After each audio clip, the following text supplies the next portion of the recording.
Hello guys, good morning. Tingnan natin yung pinatuyo nating mais guys, no? Ayan. Tingnan nyo guys. Actually, ano na kami ng mais, no?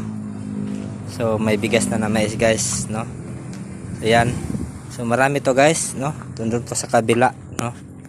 Ito lang yung dito nga lugar na mainit eh. Tuyo na to, isang araw lang to guys, pwede na tong magiling, you know. Mga 2 araw pala, no. So yan po. So marami pa doon sa loob guys na ano nilulubo ko. So hindi pa nabulad, you know. Yeah.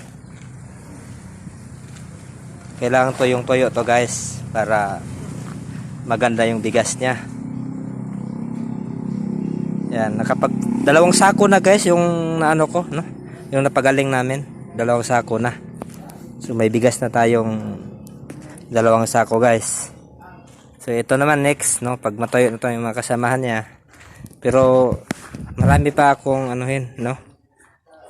Kaya ito muna inano namin. Thank you for watching guys. Please share and follow. Bye bye.